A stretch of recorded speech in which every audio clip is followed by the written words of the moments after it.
नमस्कार। आज हम लेकर आए कक्षा 8 का चतुर्थ पाठ सदैव पुरतो निदेहि चरणम।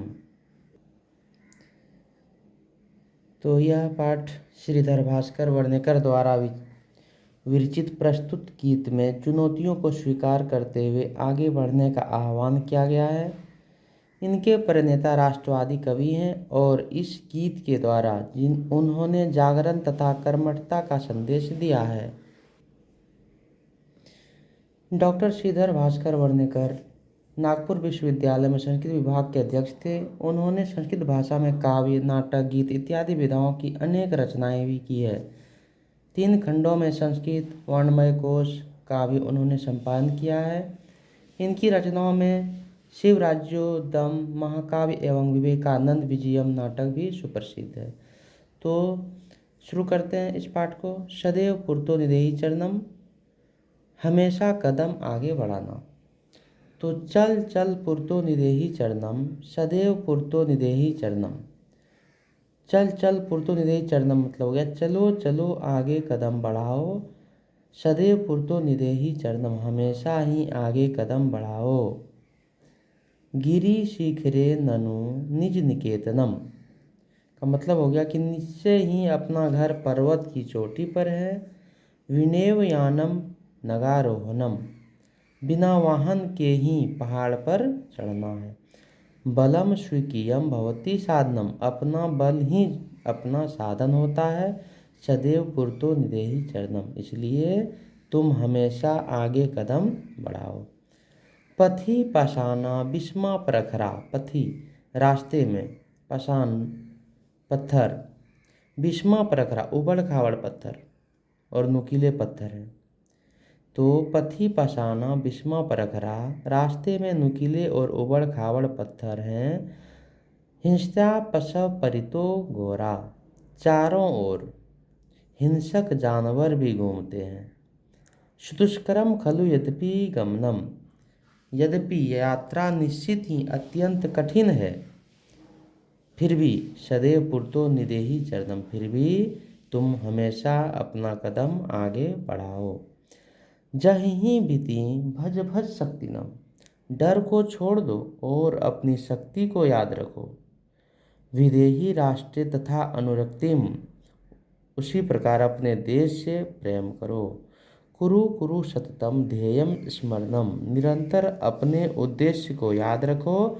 और सदैव पुरतो निदेहि चरणम, तुम हमेशा अपना कदम आगे बढ़ाओ।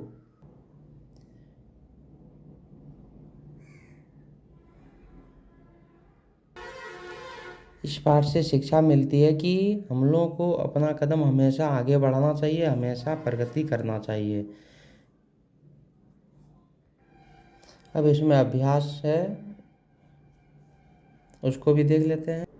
तो 1 नंबर है पाठे दत्तम गीतम सस्वरम गायत। इस पाठ के जो दिए हुए गीत को इसको स्वर में गाना है। तो अब 2 नंबर है अधोलिखितानाम प्रश्नानाम उत्तराणि एक पद लिखत, दिए गए प्रश्नों के उत्तर एक पद में लिखना है।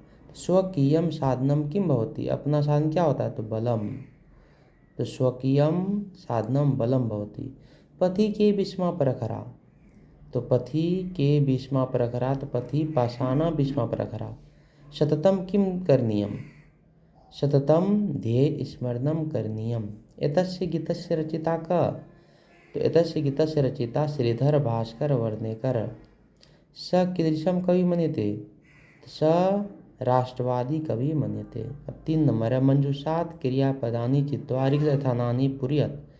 यहाँ पे दिए हुए हैं, उनको चुन करके रिक्त स्थानों को भरना है। निदेहि, विदेहि, जहिहि, देहि, भज, चल, कुरु दिया हुआ है, उन्हीं से भरना है। यथा त्वम पुरतः चरणम, तो उसमें हो जाएगा निदेहि।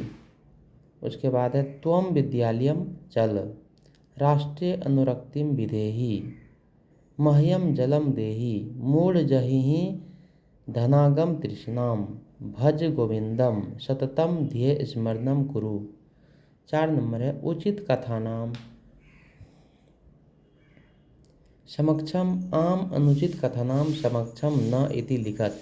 तो जो सत्य कथन उसके सामने आम लिखना है हाँ, और अनुचित जो गलत कथन है उसके सामने ना लिखना है। यथा जैसे दिया हुआ है पुरतः चरणम निदेहि, तो हो जाएगा उसमें आम, सही है इसलिए। निज निकेतनम गिरिशिखरे अस्ति, इसमें हो जाएगा आम, यानी अपना घर पहाड़ की चोटी पर है। स्वकीयम बलम बाधकम भवति, अपना बल बाधक होता है, तो गलत बात है, अपना बल बाधक नहीं होता, इसलिए हो जाएगा न।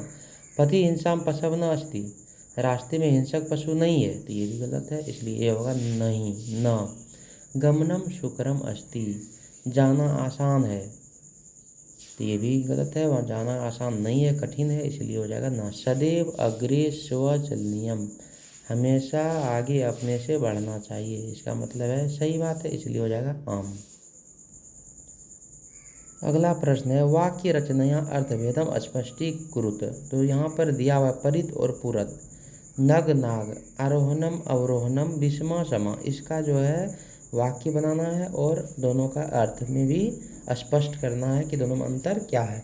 तो परित, परित मतलब हो गया चारों ओर, गिरिहम परित वाटिका अस्ति, पुरत मतलब हो गया आगे, गिरिहस्य पुरत पाषाण अस्ति।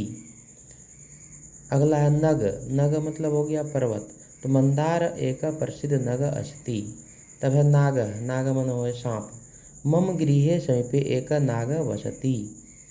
आरोहणम मतलब चढ़ना, अहम पर्वत आरोहणामि, अवरोहणम उतरना, पर्वतस्य अवरोहणम शुक्रम भवति। तब भीष्मा असमान, पर्वते भीष्मा पाषाणा सन्ति, समा समान, अध्यापकाय सर्वे छात्रा समा भवन्ति। अब है 5वां नंबर, पंजुसात अव्यय पदानी चित्वारि स्थानानि पूरयत, दिया हुआ शब्द है अव्यय पद है, उनसे रिक्त स्थानों को भरना है। तो एव खलु तथा परित पुरत सदा बिना, इससे भरना है। तो विद्यालयस्य, उसमें भरेगा पुरत एकम उद्यानम अस्ति। ख है सत्यम एव जयते, गम है किम भवान स्नानम कृतवान खलु, स यथा चिंतयति तथा आचरति, ग्रामं परितः वृक्षाः सन्ति, विद्यां विना जीवनम वृथा, सदा भगवन्तं भजः। तब 6 नंबर है विलोम पदानी योज्यत, विलोम पद को मिलाना है। पुरतः दिया हुआ विरक्ति, स्वीकियम आगमनम, भीति पृष्ठत, अनुरक्तिम परकीयम, गमनम साहसम, तो इसको मिलान करना है। पुरतः पृष्ठत, स्वकीयम परकीयम, भीति साहस, अनुरिक्त विरक्ति, गमनम आगमनम। 7 नंबर है लट लकार पदेभ्य लोट विधि लिंग अकार पदानाम निर्माणम कुरुत, तो लट लकार से लोट लकार और विधि लिंग बनाना है। तो जैसे पठती तो हो जाएगा पठतु, विधि लिंग में पठेत। खेलसी लोट लकार होगा खेल, विधि लिंग हो जाएगा खेले है। खादंती तो लोट लकार हो जाएगा आपका खादंतु, विधि लिंग लकार हो जाएगा खादेयु। पिबामी लोट लकार पिबानी, विधि लिंग हो जाएगा पिबेयम। हसत लोट लकार हसताम, विधि लिंग लकारे हसेताम। उसके बाद दिया नयाम, लोट लकारे हो जाएगा नयाम, विधि लिंग हो जाएगा नयम। तब है अधोलिखितानि पदानि निर्देश अनुसारम परिवर्तियत, तो जिस प्रकार निर्देश दिया उस प्रकार बदलना। जैसे गिरि शिखर सप्तमी एक वचन है तो गिरि शिखरे, पथिन उसको सप्तमी एक वचन में बनाना है पथि, राष्ट्र चतुर्थी एक वचन बनाना है राष्ट्राय, पाषाण सप्तमी एक वचन है पाषाणे, यान द्वितीय बहुवचन बनाना यानानि, शक्ति प्रथमा एक वचन है तो शक्ति, पशु सप्तमी बहुवचन बनाना है पशुषु। तो इस प्रकार से चतुर्थ पाठ का शब्दार्थ सहित प्रश्न उत्तर भी हमने बता दिया है।